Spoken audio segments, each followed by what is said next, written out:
On avait déjà entendu, hein, donc réseau de Mauritaniens, réseau de Libanais, de Marocains. Malheureusement, c'est les devises qui retournent dans leur pays. Exactement. Et c'est là où se trouve tout le problème, il Voilà. faut le dire. Donc du coup, on se plaint que nos pays sont riches, parce qu'on va dire que l'Afrique est riche en matières premières. On prend la Côte d'Ivoire, c'est le cacao, c'est l'anacarde, c'est plein de trucs. Mais on reste pauvre, parce que tout simplement, ceux qui viennent et qui exploitent ces matières premières renvoient les capitaux chez eux, depuis les colons français ou britanniques, jusqu'à aujourd'hui, les autres qui viennent le faire. Donc c'est important du coup de se mettre en réseau, nous aussi, pour que les fonds, pour que les capitaux restent là. Donc certains me disent, mais oui, tous ces milliards qu'on gagne, c'est pour faire quoi? Mais c'est pour faire des projets ici. C'est pour créer des centres de formation pour les jeunes. Moi, quand je sors dans ma voiture, que je vois des jeunes au feu qui demandent de l'argent, alors qu'ils devraient être en train de soit faire un boulot, ou bien soit aller à l'école, j'ai mal au cœur.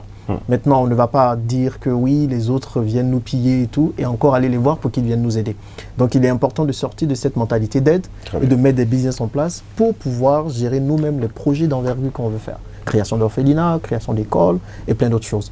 Et ce qui est très important, et que je veux beaucoup dire à tous les jeunes, c'est d'arrêter de compter sur le gouvernement. La grosse star que nous avons dans notre communauté, dans nos sociétés, c'est qu'on s'est dit on va à l'école et après c'est au gouvernement de nous trouver un boulot parce qu'on veut aller dans la fonction publique et tout ça. Personne ne viendra nous aider, même pas la famille. Je dis à tous les gens et à tous les entrepreneurs que vous êtes tout seuls. Si vous ne mettez pas en place des choses pour vous en sortir, personne ne viendra le faire. Et ce n'est certainement pas le salariat ou travailler en tant que fonctionnaire qui va vous rendre riche.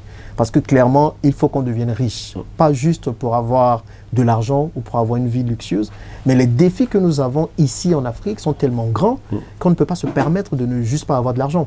Et je dis aussi que tous les Africains devraient être entrepreneurs. Tous. Il y a tellement d'opportunités. Trop d'opportunités. Tellement de matière. Tellement de matière, tellement de choses à faire. C'est pour ça que je fais 10 000 choses.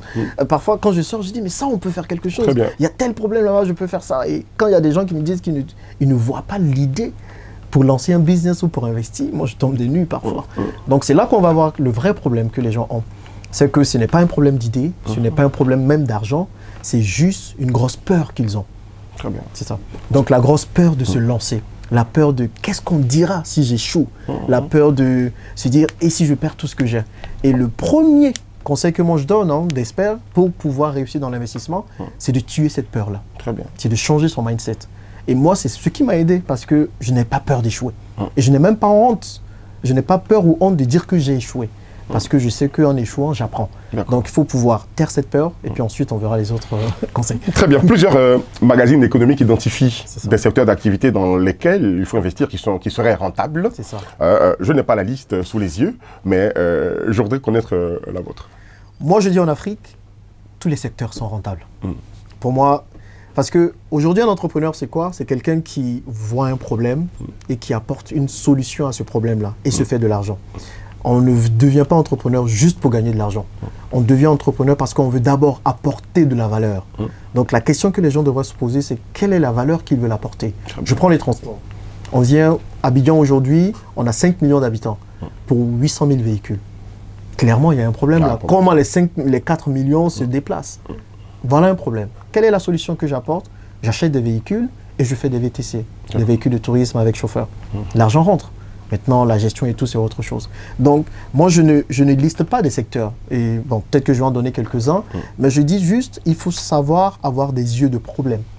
Aimer l'adversité, comme je le disais auparavant. Des yeux de problème. Des yeux de problème. D'accord. Moi, mes yeux sont tournés vers les problèmes, pas pour se plaindre des problèmes. Des yeux pour identifier les problèmes. Ça, voilà. Pour identifier les problèmes et y apporter une solution. Très bien. Et il y a tout à faire dans notre pays. Il y a tout à faire sur notre continent. Donc, tous les secteurs sont rentables. Je me déplaçais, on voit plein d'ordures partout. Oui. Ça, c'est un problème.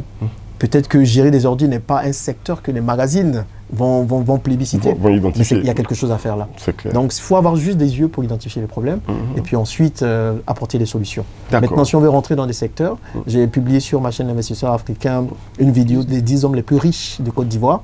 Donc, je ne vais pas tous les citer là, mais j'ai plus regardé les secteurs dans lesquels ils ont investi. D'accord. Et le premier secteur, c'est l'agriculture.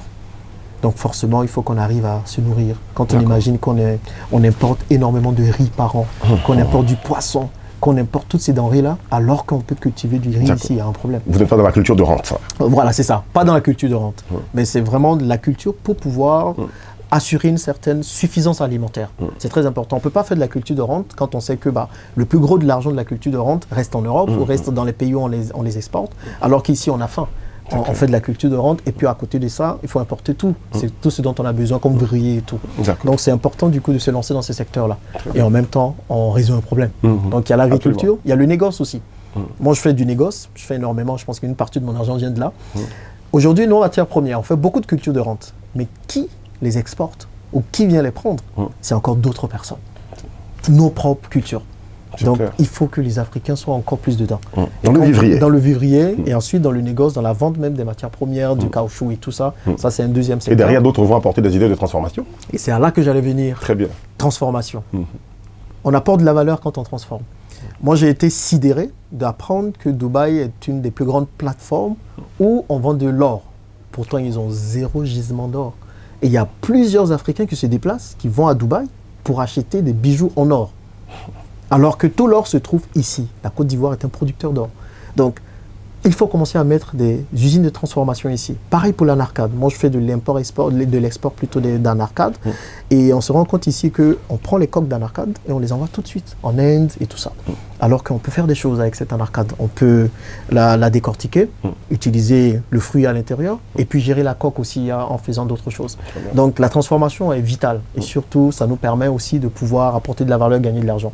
Donc, ça aussi, c'est un autre secteur. Et puis, il y a tous les secteurs des services. Tous les secteurs de services. Une des choses qui m'a particulièrement touché quand je suis revenu vivre ici, c'est souvent la qualité des services. Quand on va dans des institutions, dans des restaurants, tout ça. Donc, on peut proposer des choses à ce niveau-là. Et ensuite, comme nous sommes dans une économie primaire et tertiaire, donc forcément tout ce qui est tertiaire, ça marche plutôt bien. Les Ivoiriens se plaignent. Oui. Certains se plaignent beaucoup du système qui est un peu compliqué pour les nationaux. C'est ça. Je veux dire, celui d'ici qui veut créer son entreprise, qui veut développer, et on dit qu'il a beaucoup plus de blocages que l'expatrié, que l'étranger qui arrive, le Libanais, le Mauritanien. On ne se met personne à dos. Non, forcément. Non, pas du tout. Mais bon, qu'est-ce que vous en savez? Moi, je suis dans le business, je vois, et c'est ce que je dis. On répond à un réseau par un autre réseau. Moi, quand je suis revenu et quand je faisais le business, j'ai compris l'importance du réseau. Il y a des gens qui ont peut-être des privilèges, mais qui ont pris des années à construire ces privilèges. Donc moi, je viens, je me dis comment je peux me créer des réseaux. Donc je prends 6 mois à me créer un réseau. Je vois des amis, des anciens amis, et en revoyant tout ça, je me dis, il y a des gens qui sont devenus directeurs de banque aujourd'hui, qui ont de bonnes assises. Donc voilà, forcément avec eux, on s'est dit, on peut facilement faire les affaires. Ne nous leurrons pas, le réseau est important partout. En France, les gens utilisent le réseau. À Dubaï, encore plus. Aux États-Unis, pareil. Donc, c'est vrai. Et comme je le dis, c'est au gouvernement de créer un peu l'atmosphère propice à l'entrepreneuriat. On ne peut pas tout attendre du gouvernement. Ils ont beaucoup à faire. Pas que j'ai les dédouane, mais je me dis que je ne veux pas remettre mon avenir à quelqu'un. Sinon, je reste là et j'attends. Donc c'est la meilleure façon pour moi de pouvoir aller contre ce genre de réseau et de ce genre de pensée, c'était d'en créer un autre. Et aujourd'hui, mes affaires se portent plutôt bien parce que j'ai mis un autre horizon. Mais c'est clair que pour des entrepreneurs qui se lancent maintenant, j'ai envie de dire, faites avec ce que vous avez. N'attendez pas qu'il y ait un environnement propice. Faites avec ce que vous avez. Pas besoin du gouvernement pour aller vendre au marché tes fruits. Le gouvernement ne viendra rien faire. Pas besoin du gouvernement pour se lancer dans l'immobilier. On peut faire avec ce qu'on a. Moi, je suis une preuve. J'attends pas le gouvernement. Et ça marche plutôt bien. Et Jean-Yves Bragbo est l'exemple palpable du fait que l'on peut partir de zéro pour devenir un héros. C'est un adage que les gens appliquent et beaucoup. Je dis lapide parce qu'on n'y croit pas du tout.